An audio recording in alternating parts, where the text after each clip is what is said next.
What's going on, everybody? My name is Jake, and welcome to the UFC London recap. We're going to be talking about all the fights as well as where we did with the betting.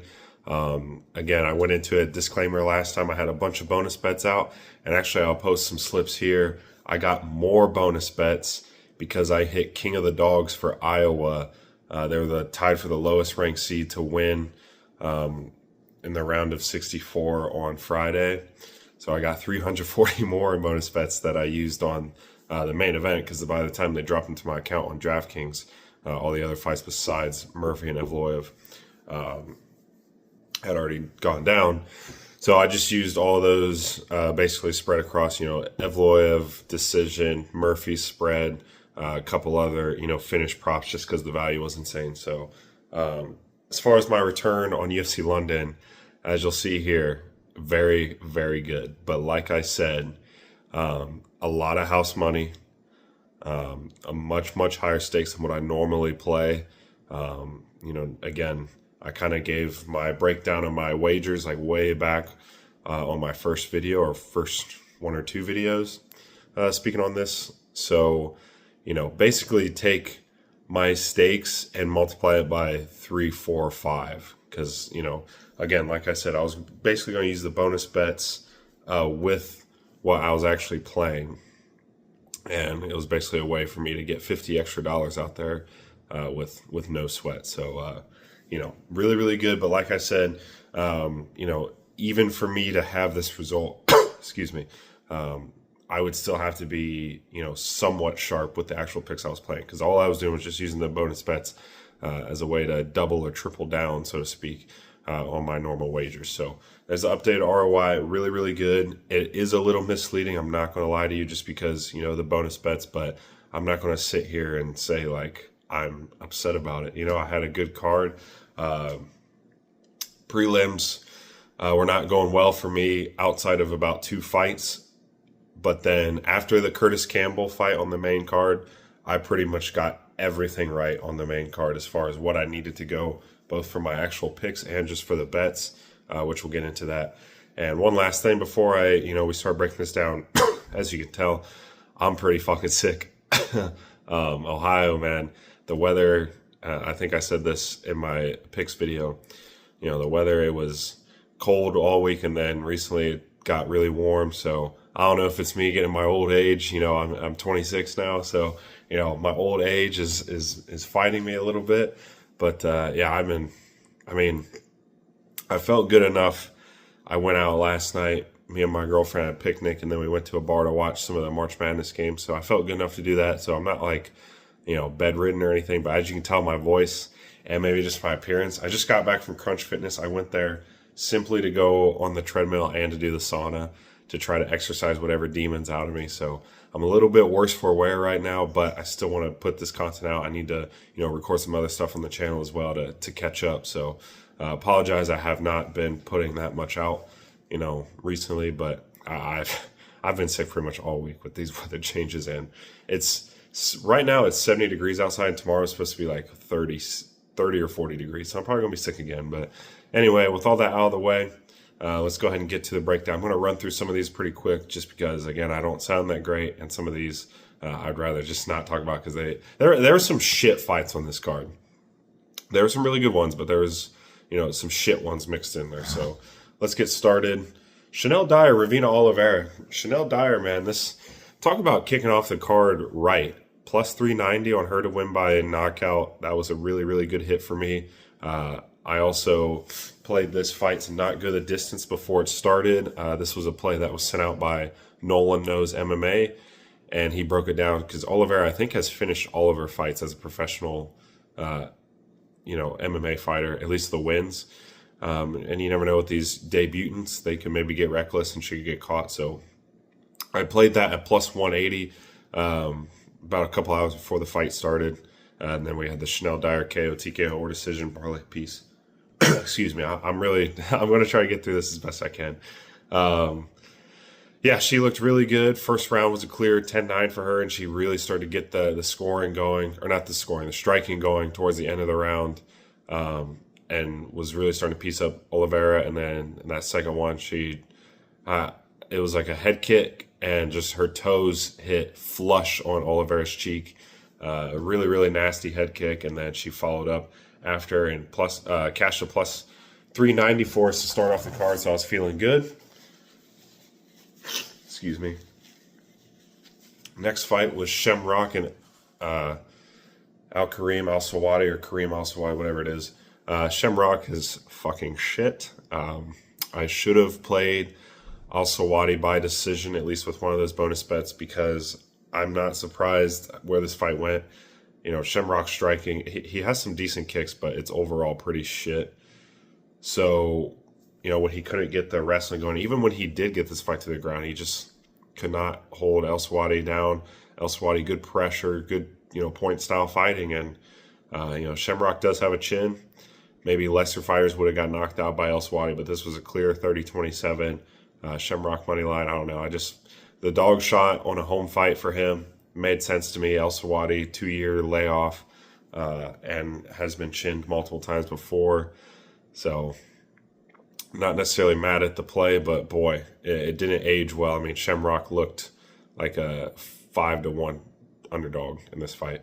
I don't know what you do with him. This dude talks a bunch of shit, and so far in the UFC cannot back it. I think both of his fights he's lost 30-27. So, you know, he has not won a round across 30 minutes of cage time in the UFC. So I don't know what you do with him.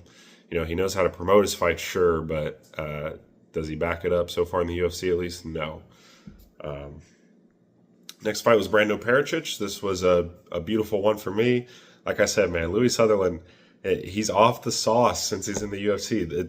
The most misleading picture ever, if you just go on Tapology, look like he don't look like that anymore, bro. And he's just not very good. And, you know, he tried to, I don't remember if he did successfully get a takedown, but Pericic just, if he did, just stood right back up. Pericic was a much better athlete, stronger, and clearly a more technical striker. And, you know, he had Louis Sutherland looking to hump his leg there at the end before the referee stepped in for the TKO. But Pericic money line, and, you know, Pericic to win in under 1.5 rounds cashed very easily here. Like I said, there's the 2 out of the first 3 prelim fights, I'm feeling good. And then I got cold here on the last few prelims. But, you know, thankfully the odds on these fights were so chalk that I didn't have hardly anything on it besides the round 1 prop. So I'm going to combine these next fights together because they equally, at least Kondratovicius and Trockley had some action. The Mario Pinto fight, man, I don't know what to say about that one, but I'm going to combine these two together because they were both shit. Kondratovicius just seemingly, you know, he's young. Maybe the fight IQ isn't there because, I mean, he was just clinching up with Trockley when, again, I'm not like a fighter, so I'm sure it's a lot harder than, you know, how I make it seem. But it's like, separate from the clinch and start fucking throwing and landing, because he almost had Trockley out of there. I'm sure, you know, Montas was tired as well. That definitely played into it, but, you know, he almost gets him out of there with an elbow in the second round. Who would have thought Trockley would show heart and, you know, look to survive at this stage in his career? But he does. I mean, clear win for Kondratovicius, but yeah, I mean, him to win by round 1, that didn't hit for me. This was an ugly-ass fight, but I don't think Kondratovicius is bad. Just maybe, you know, the cardio and the fight IQ, so to speak, probably needs some work. I'm also looking up because I've got Kansas and St. John's on right now. So like my last video, I was watching March Madness. I got it on right there too. Let me know how your brackets are doing if you made one. Mine's actually pretty fucking solid so far. Mario Pinto, this was maybe the most underwhelming performance of the entire night. Well, it wasn't. We'll get to that. And I know everyone knows who I'm talking about. And it disappoints me too as a fan. But he just didn't even look like he was trying. He did not take Franco seriously. It didn't seem like he couldn't take the fucking guy down despite being way, way bigger than him. I think he got him down twice and Franco was able to get up. This was a shit fight. I think Pinto's good, but I don't know what the fuck my cat's meowing at. But man, talk about losing some stock. This was bad. Again, maybe he just wasn't taking any chances with this, debut guy on short notice, and he's a massive favorite, and he was supposed to be fighting a ranked guy before that fell through, Mick Parkin. So maybe he was just playing it safe, but the dude just did not look like he was trying whatsoever, and this was a fucking terrible fight. I think Mario Pinto's good, but goddamn, that was terrible. Nathaniel Wood and Losine Kita, again, another good call, a bonus bet here, plus 360 Nathaniel Wood decision. I really just saw if this fight was going to decision, it was going to be Nathaniel Wood winning. Now, I think Losine Keita, you can maybe make a case for him to be the winner, but I don't know. I was expecting more out of him, more urgency, more of that explosiveness, so to speak, especially in his debut. And like I said in my original breakdown, like the fact that the UFC did not cut this guy after missing weight for his debut, and then you're throwing him in there against Nathaniel Wood, it kind of tells you that they thought pretty highly of him. So, I thought the odds were a little wide. That's why I didn't want to play money line or anything, but I was expecting a little bit more. It's not that like Nathaniel Wood's chinny, but like he's there to be hit. Jose Delgado dropped him, and I thought Keita would be able to do that, try to make a statement in his debut, and show why the UFC kept him around. I mean, it wasn't a terrible performance at the end of the day. Nathaniel Wood is a good opponent from your debut, and it went to split decision. I really would have been curious to see the split decision odds because, plus 360 is obviously good, but split decision you might get maybe double those odds. But don't disagree with the decision. Honestly, I thought it was going to be unanimous, but Nathaniel Wood gets it done. Losine Keita, maybe they give him, so to speak, a easier fight next. Because I would like to see him, show off the explosiveness and the striking a little bit more and get some finishes. But, yeah. Keita by knockout, nope. But the decision, I actually think I made more from that than I would have if Keita would have knocked him out. So it worked out. And then the featured prelim, boy, you talk about, okay, those two heavier fights, Contra Vicious and Trockley, Pinto, Franco, talk about snoozers. The Nathaniel Wood Losine Keita fight was okay. This fight fucking delivered, man. I ain't even mad that Axel Sola didn't win for us. He won the first round, dropped Mason Jones, but just like he did against Pelagioki, he came back, and this dude's fun to watch. He's got a fan in me. You've got a friend. No, I'm just playing. Super entertaining fighter. He's on a great run in his return to UFC. Is he worthy to get a ranked guy next? I don't know. I mean, I feel like people would want to see him fighting the upper echelon just because it's going to be entertaining. But this was a fucking bar fight. I'm surprised Sola didn't get finished. I'm honestly surprised not surprised, but I would not have been surprised if there was a doctor stoppage for the gash under his eye. That thing was fucking gnarly. Sola, he beat Reese McKee in his debut. Mason Jones is a lot better than Reese McKee, and he's down a weight class. So I'm interested to see what weight class he's going to stick at because he's big for lightweight, and he obviously has a chin. And, he's not like Umar Sy. This dude don't fucking tap and give up. Frenchman, defying the stereotype there. But, yeah, didn't hit the Sola money line, but this was an awesome fight. And like I said, I mentioned this in the Petrino-Steven Aslam fight last week. Sometimes these close fights where, I don't really have a super strong lean or don't want to put a lot of stakes in, put it low enough to where even if you're losing your money, you can still enjoy the fight. I enjoyed this fight, especially after some of those prelim fights. So good for Mason Jones. Take a drink of water before we start the main card. And I apologize. I know I sound nasally as hell, but I'm fighting through it. Danny Silva, Curtis Campbell. Campbell gets knocked out in his debut. I had Silva on the spread. I should have had nuts and just taken him straight up. Campbell looked all right that first round. He had a hard time controlling Danny Silva on the ground, but, clearly he's good there and he's got strength to do it. He just gets caught at the start of the second round. And, Danny Silva, like I said, this was not a cupcake debut. And, excuse me, I wasn't giving him too many flowers for taking Vallejos to a decision, but obviously that cage time means something against that level of comp. So, good for Danny Silva. This is a big win for him. I still think Curtis Campbell will be solid in the UFC. I think he can bounce back from this. It looked like he was up and, pretty aware and, not too damaged from the TKO. I think he'll rebound quickly. He's super young. He's like 23. And, first loss, sometimes it's a fucking benefit. Joshua Van knocked out by Charles Johnson. I know Charles Johnson has like the Midas touch where if you get knocked out by him, you turn to gold. But, I don't knock Curtis Campbell. If he was going up against an absolute can, that's different. But Danny Silva's not a can. So hopefully we see him rebound. But for Danny Silva, big win. And, I'm interested to see where he goes from here. CLD and Roman Dolidze. Roman Dolidze annoys the fuck out. He was pissing me off this fight. He would just fall to the ground, fall to his back. I get it. That was his best path to victory. And in the fucking third round, that fucked our spread. He had some submission attempts on CLD, so I'm a little bit disappointed in CLD on that. But, absolute levels on the feet. Dolidze was so much slower. I'm a little bit surprised he didn't get knocked out. Dolidze's never been knocked out before. That's why I went both routes with the bonus bets, one by decision, one by knockout, because I couldn't definitively see Dolidze being knocked out. This guy's tough. He's got a chin.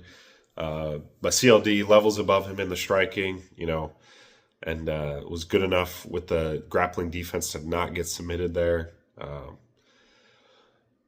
I'm not going to say underwhelming fight because at least there was action. CLD was doing damage, but I thought he would style on him a little bit more. At the end of the day, if he didn't lose that final round, we would have cashed on all fronts here. But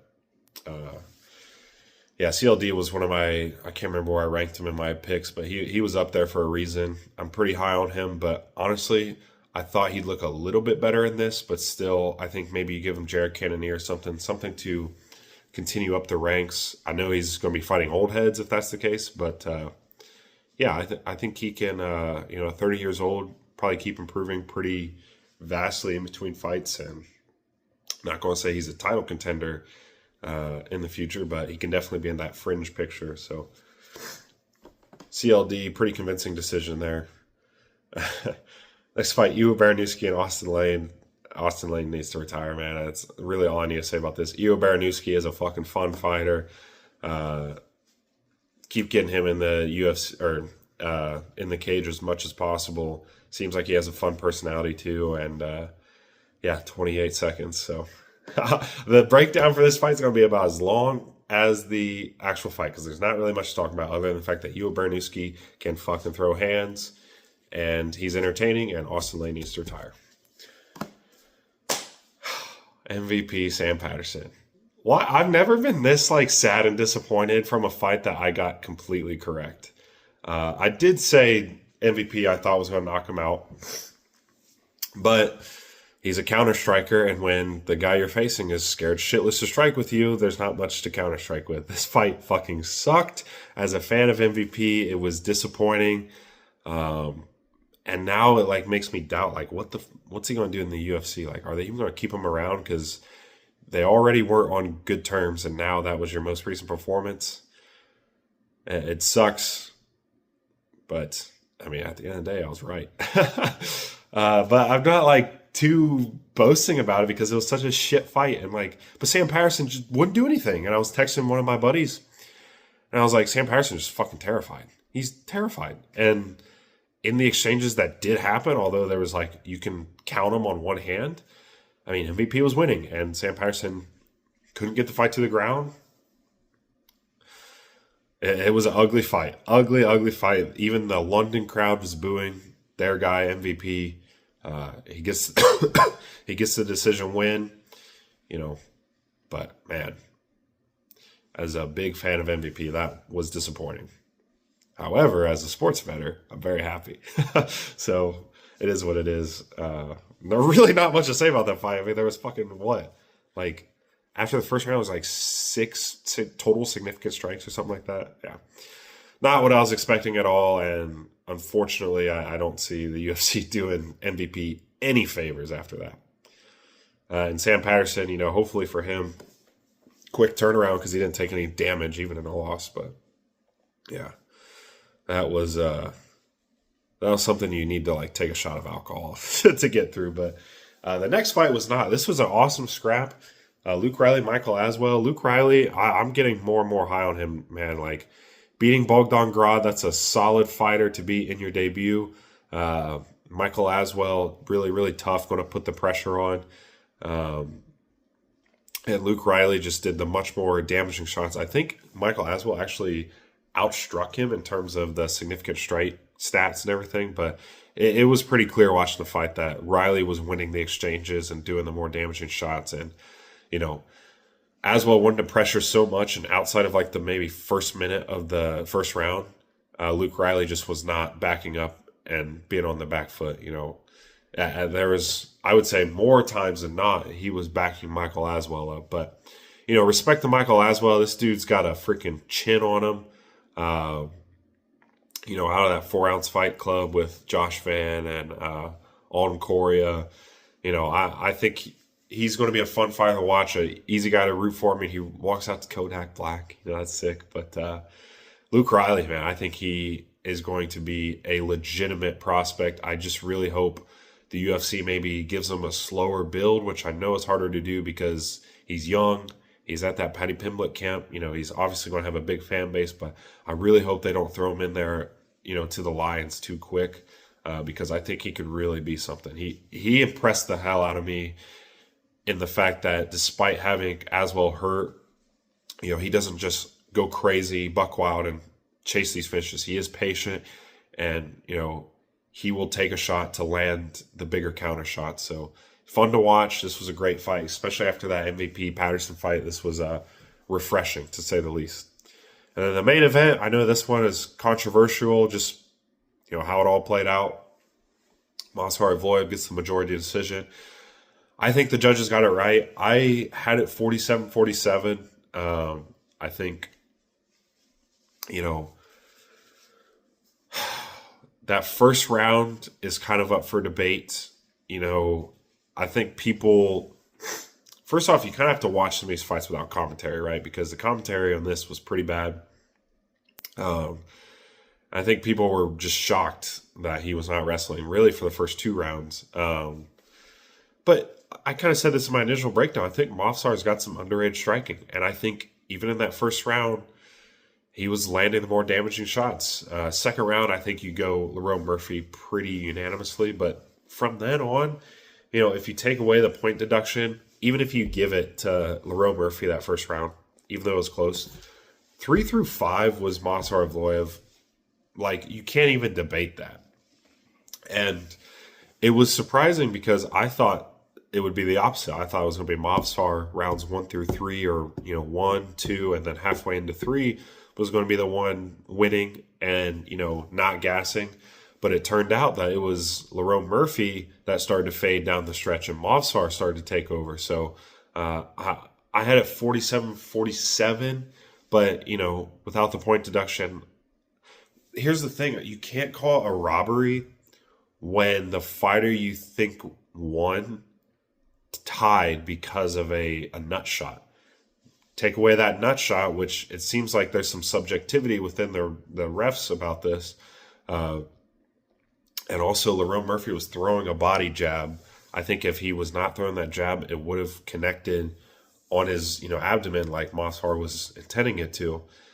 You take away that point deduction, he won this fight 48-47 unanimously. So I'm obviously a little biased because I had the Evloev decision ticket, and I had the Lerone Murphy plus 5.5. So we were good regardless.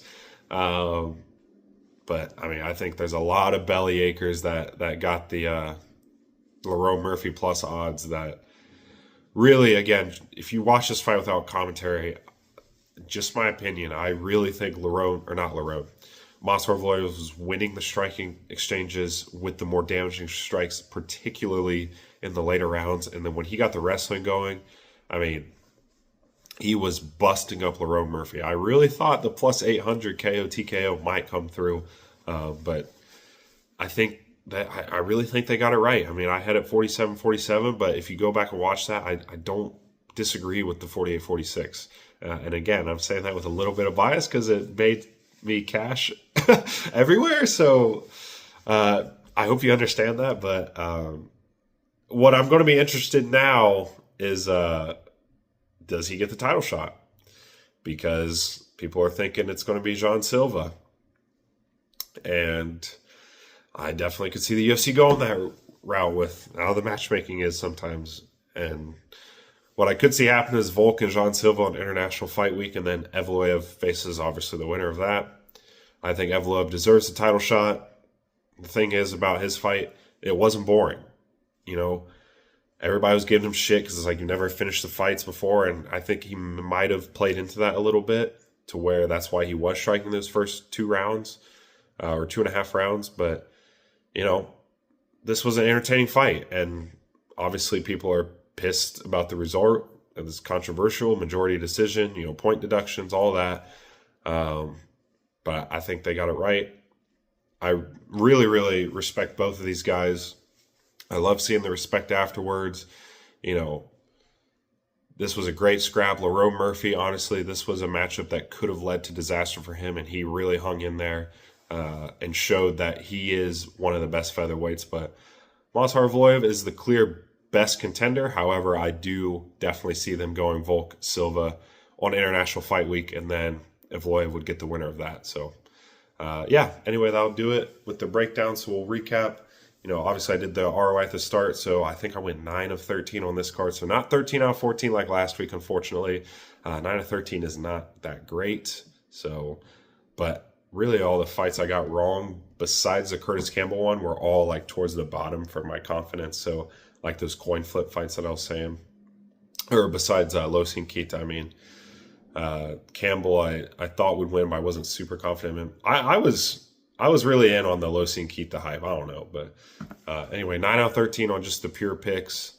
So not great, but not awful. And yeah, we again played with a lot of house money, so you know, I'm very fortunate that it turned out as good as it did. But even if I didn't have those bonus bets, I went back and did the math. It would have been a profitable card for me regardless. So that is now 3 straight. First time since the beginning of the year that I had 3 straight cards, and then I had back-to-back losing cards. So hopefully that is not the trend. But you know, the betting gods always get their comeuppance. Might be a good week to fade me this week because I had all these bonus bets, house money I was playing with, and I was cashing with it. UFC Seattle, they're about to wipe me. No, I'm just playing. But anyway, hopefully we keep it going. 4 in a row sounds good, but we'll see. And hopefully later this week when I do the picks video, you know, I'm in better health to where I can do a picks and betting video separately. If not, I can combine them. But yeah, hope, you know, pray for me, better health. I'm struggling through it. I'm anticipating being sick again this week because the weather seems it's going to be changing a lot. Good old Ohio, but, you know, go Buckeyes anyway. But anyway, that'll do it for me. I hope you guys enjoyed. Hope you guys made money this weekend. If not, you know, hopefully you bounce back next week. But anyway, see you guys next time when we start our breakdown of UFC Seattle.